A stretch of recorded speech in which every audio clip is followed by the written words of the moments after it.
हाय दोस्तों, मैं Kapil Dev business consultant इस वीडियो में आपका स्वागत करता हूं। बेसिकली होता क्या है कि जब आप फिजिकली या फिर कॉलिंग के जरिए आप कस्टमर को अपना प्रोडक्ट सेल कर रहे होते हैं, उस टाइम आप प्रोडक्ट की कीमत बताकर और प्रोडक्ट को सेल करने की कोशिश करते हैं। दोस्तों, कस्टमर को तो छोड़िए, यदि आपको कोई डायरेक्ट आके प्रोडक्ट सेल करने की कोशिश करे तो आप कभी भी उससे प्रोडक्ट नहीं लोगे।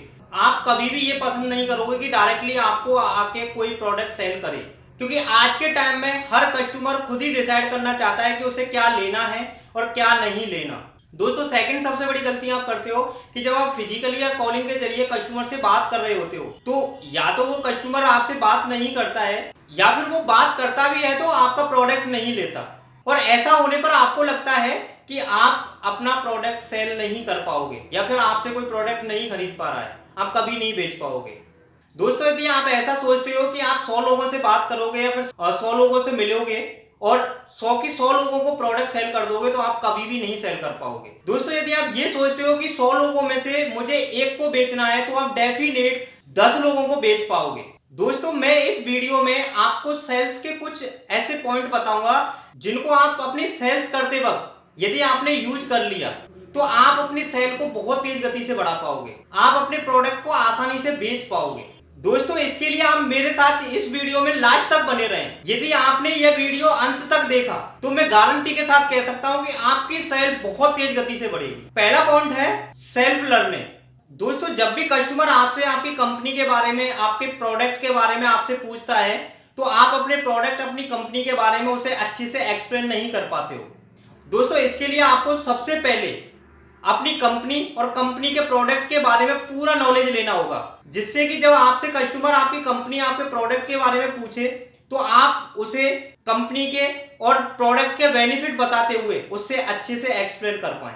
दोस्तों, सेल्स का सबसे बड़ा फैक्टर है कस्टमर रिलेशनशिप। दोस्तों, यदि कस्टमर के साथ आप अच्छा रिलेशन नहीं बना पा रहे हो तो आप कभी भी सेल नहीं कर पाओगे, जिसके कारण कस्टमर को आप पर ट्रस्ट भी नहीं हो पाएगा। इसलिए आप कस्टमर से सबसे पहले रिलेशन बनाने की कोशिश करें। दोस्तों, कस्टमर के साथ रिलेशन बनाने का मैं आपको तरीका बताता हूं कि आप किस तरीके से कस्टमर के साथ एक रिलेशन बना सकते हैं। दोस्तों, यदि आप कस्टमर का नाम जानते हैं तो सबसे पहले आप कस्टमर को नाम से संबोधित करने की कोशिश कीजिए और उसके बाद उसकी प्रोफाइल को जानने की कोशिश कीजिए कि वह क्या करता है, उसका गोल क्या है, उसका किस चीज में इंटरेस्ट है, या फिर उसके करियर में, उसके बिजनेस में क्या प्रॉब्लम चल रही है। इस तरीके से आप उसकी प्रोफाइल को जानने की कोशिश कीजिए। तो बेसिकली फिर भी आपको एक प्रॉब्लम आती है कि आप कस्टमर की प्रॉब्लम को नहीं समझ पाते हो, तो मैं आपको एक सीधा सा टिप्स बता देता हूं कि आप कस्टमर की प्रॉब्लम को कैसे समझ पाओगे।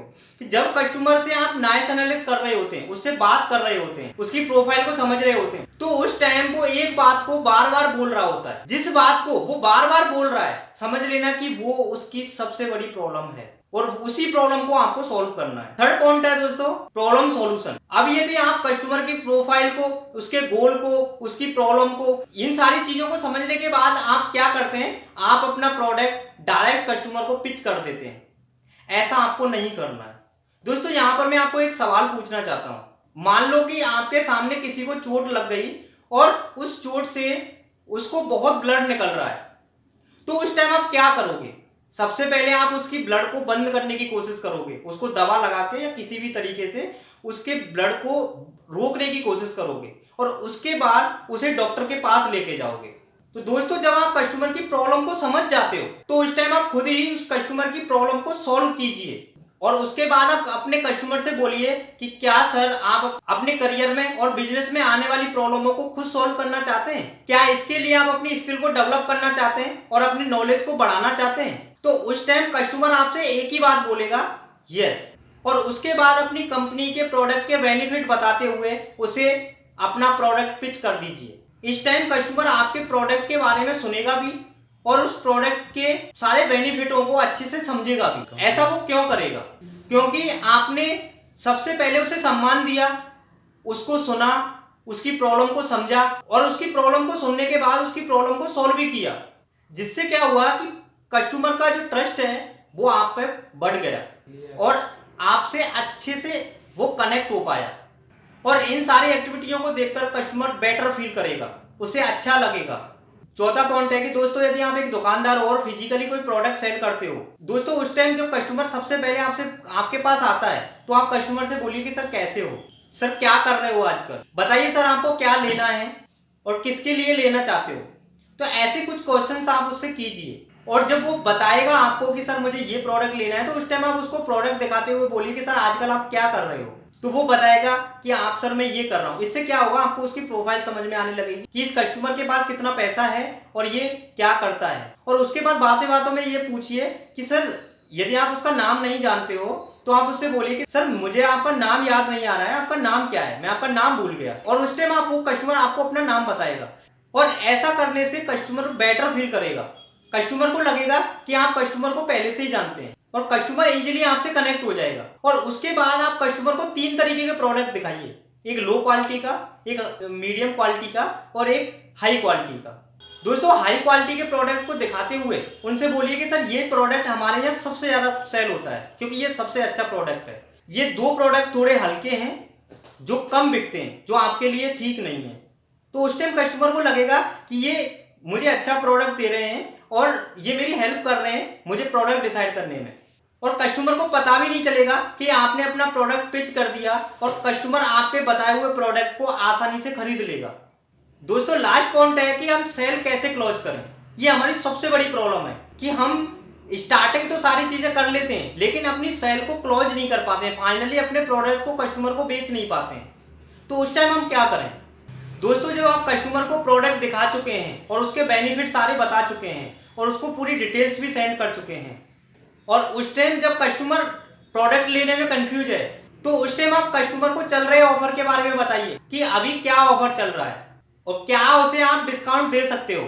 दोस्तों जब आप कस्टमर को बता देते हो कि क्या ऑफर चल रहा है तो आप कस्टमर से बोलिए कि सर यदि आप अभी प्रोडक्ट लेते हो तो मैं आपको कुछ स्पेशल डिस्काउंट दूंगा।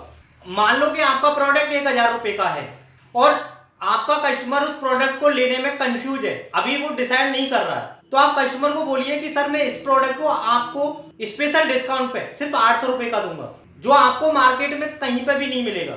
ये सिर्फ आपके लिए है और अदर्स कस्टमर के लिए ये 1000 रुपए का ही है और इससे सस्ता मार्केट में आपको कहीं नहीं मिलेगा। ऐसा करने से कस्टमर आपका प्रोडक्ट हैंड टू हैंड खरीद लेगा। दोस्तों मैं आशा करता हूं कि इस वीडियो में बताए हुए सारे पॉइंट आप अच्छे से समझ पाए होंगे और आशा करता हूं कि आप सेल्स करते वक्त इन सारे पॉइंटों को आप यूज करोगे जिससे आप अपनी सेल को आसानी से बढ़ा पाओगे।